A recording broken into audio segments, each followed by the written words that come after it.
Hello everyone, welcome to our YouTube channel. आज के इस वीडियो में हम डिस्कस करेंगे आरपीएससी असिस्टेंट प्रोफेसर एबीएसटी के previous year question papers. Let's start.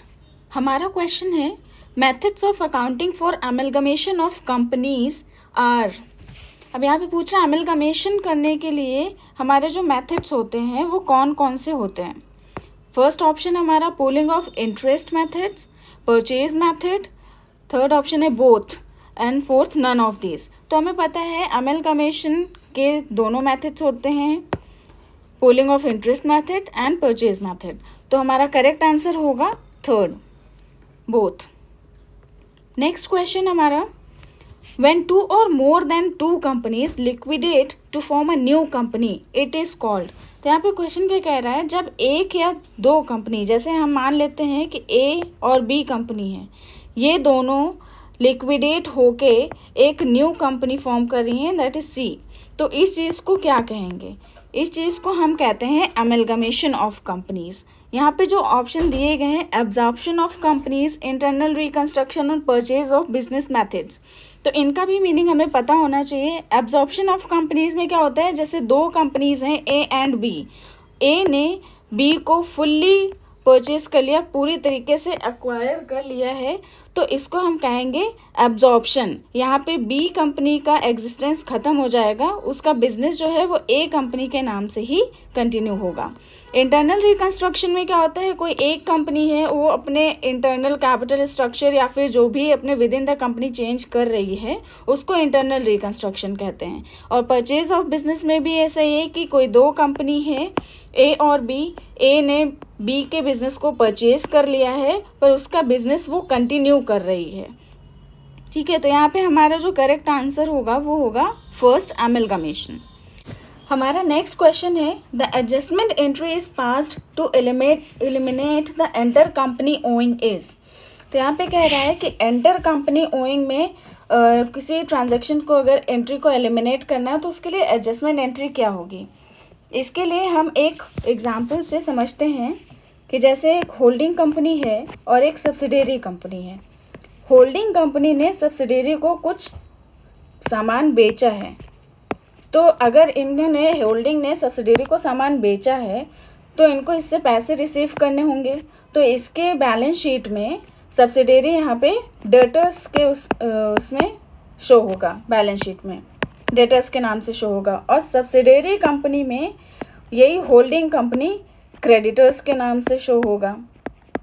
तो जब हम इन दोनों कंपनीज का कंसोलिडेटेड बैलेंस शीट बनाएंगे तो उसमें क्या होगा, कंसोलिडेटेड बैलेंस शीट में एक तरफ यहाँ पे एच क्रेडिटर्स के नाम से शो हो रहा होगा और एक तरफ यहाँ पे एस डेटर्स के नाम से शो हो रहा होगा। तो ये दोनों ही एंट्रीज जो हैं वो हमारे सेम अमाउंट सेम ट्रांजैक्शंस की हैं और ये बैलेंस शीट इन दोनों की कंसोलिडेटेड बन रही है, तो अपनी बैलेंस शीट में अपने ही नाम लिखना ये नहीं ठीक रहेगा, इसलिए इस एंट्रीज को हम क्या करते हैं, एलिमिनेट करेंगे। अगर जब हम किसी एंट्री को एलिमिनेट करते हैं, ख़त्म करना होता है, तो उसकी अपोजिट एंट्री पास करते हैं। तो जैसे हमें पता है डेटर्स यहाँ पे डेबिट बैलेंस होगा, तो डेबिट बैलेंस को हम क्या करेंगे, क्रेडिट कर देंगे। तो डेटर्स हमारे यहाँ पे क्रेडिट हो जाएंगे और जो क्रेडिटर्स होते हैं उनका बैलेंस क्रेडिट होता है तो उनको हम क्या करेंगे, डेबिट करेंगे। तो जो हमारी एंट्री बनेगी वो होगा creditors account debit to debtors account. तो ये ऑप्शन जो है हमारा थर्ड में दिख रहा है, तो इसके अकॉर्डिंग हमारा थर्ड ऑप्शन करेक्ट आंसर्स बनेगा। नेक्स्ट क्वेश्चन हमारा the buyback of equity shares in any financial year cannot exceed dash of its total paid up capital in that financial year। तो क्वेश्चन कह रहा है कि अगर किसी फाइनेंशियल ईयर में किसी कंपनी को अपने इक्विटी शेयर्स का बायबैक करना है तो उसका मैक्सिमम लिमिट क्या है, वो अपने पेड अप इक्विटी कैपिटल का कितना परसेंटेज है, उससे ज़्यादा का वो बायबैक नहीं कर सकती है। तो इसका करेक्ट ऑप्शन है होगा हमारा 25%। कोई भी कंपनी एक फाइनेंशियल ईयर में 25% से ज़्यादा अपने पेड अप इक्विटी कैपिटल का बायबैक नहीं कर सकती है। तो करेक्ट आंसर हमारा 25% होगा। नेक्स्ट क्वेश्चन है हमारा अकाउंटिंग स्टैंडर्ड 25 रिलेट्स टू। अब यहाँ पे ये जो क्वेश्चन हमारा अकाउंटिंग स्टैंडर्ड से रिलेटेड है, तो ये एएस जितने भी हैं वो आपको लर्न करने पड़ेंगे। तो यहाँ पे जो हमारा करेक्ट आंसर होगा इंटरिम फाइनेंशियल रिपोर्टिंग। एएस 25 जो है वो हमारा इंटरिम फाइनेंशियल रिपोर्टिंग से रिलेटेड है, और इनटैंजिबल एसेट्स जो है वो हमारा एएस 26 से रिलेटेड है। वैल्यूएशन ऑफ गुडविल, ये भी सेम एएस होगा, एएस 26, क्योंकि गुडविल जो है वो हमारी एक इनटैंजिबल एसेट्स होती है, तो इसके लिए अलग से कोई एएस नहीं है, इसका ट्रीटमेंट इनटैंजिबल एसेट्स एएस 26 के अंदर ही दिया गया है। वैल्यूएशन ऑफ इन्वेंट्री, इसका एएस है हमारा एएस 2। तो इन ऐसे क्वेश्चंस करने के लिए हमें एएस सारे पता होने चाहिए, किस एएस में किसका ट्रीटमेंट दिया गया है। नेक्स्ट क्वेश्चन पे आते हैं, question number 26। Accounting standard 4 relates to, यहाँ पे देखिए हमारा फिर से अकाउंटिंग स्टैंडर्ड से रिलेटेड क्वेश्चन आ गया। तो एएस 4 जो है वो हमारा किससे रिलेट करता है, इसका करेक्ट ऑप्शन है हमारा 4, contingencies and events occurring after the balance sheet date.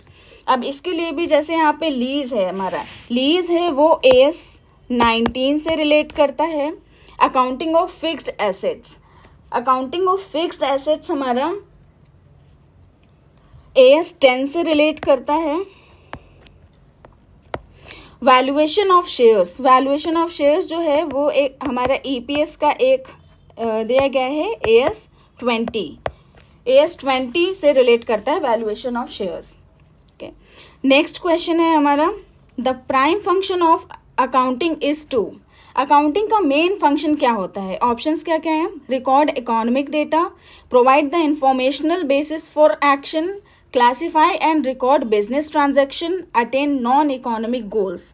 तो यहाँ पे ऊपर के जो 3 ऑप्शंस हैं वो हमारे आंसर बन सकते हैं, लेकिन इसमें जो बेस्ट पॉसिबल आंसर होगा वो हमारा होगा 3rd, classify and record business transaction. तो बिजनेस ट्रांजैक्शन को सिर्फ रिकॉर्ड ही नहीं करना होता, उनको क्लासीफाई करना, समराइज करना, एंड देन हमारा trial balance, balance sheet, PL statement, ये सारी चीज़ें बनाना हमारा अकाउंटिंग का फंक्शन होता है। नेक्स्ट क्वेश्चन है हमारा, in the final accounts of a joint stock company the item deferred tax appears on the, तो जो डिफर्ड टैक्स है वो कहाँ पे अपेयर होता है, ऑप्शन है statement of profit and loss, appropriation statement, cash flow statement and none of this.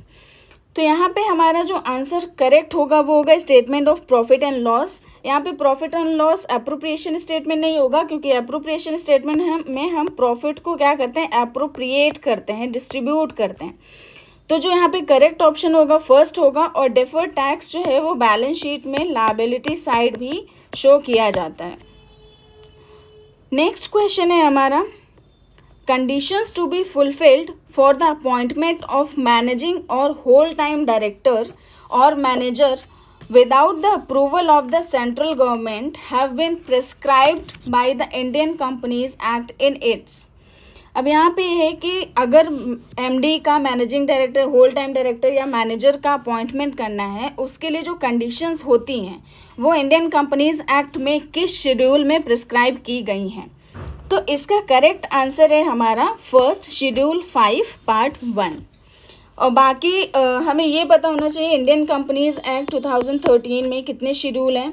तो ये हमारे टोटल 7 शेड्यूल्स हैं, जिसमें आपका शेड्यूल 5 इनका अपॉइंटमेंट से रिलेट करता है, और शेड्यूल 6 वो हमारा इंफ्रास्ट्रक्चर प्रोजेक्ट से रिलेट करता है। तो यहाँ पे करेक्ट ऑप्शन होगा हमारा फर्स्ट, शेड्यूल 5 पार्ट 1।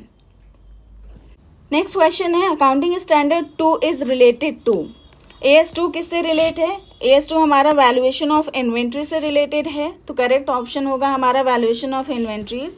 अब इसमें जैसे कैश फ्लो स्टेटमेंट है, ये हमारा AS3 से रिलेट करता है। और डेप्रिसिएशन अकाउंटिंग ये हमारा AS10 में आएगा। इसका पहले AS6 हुआ करता था, जो कि विड्रॉ कर लिया गया है। अब डेप्रिसिएशन अकाउंटिंग का ट्रीटमेंट AS10 में दिया जाता है। And accounting for fixed assets ये भी हमारा AS10 में ही है। ठीक है, तो आज का वीडियो यहीं पे ख़त्म करते हैं। Thank you for watching.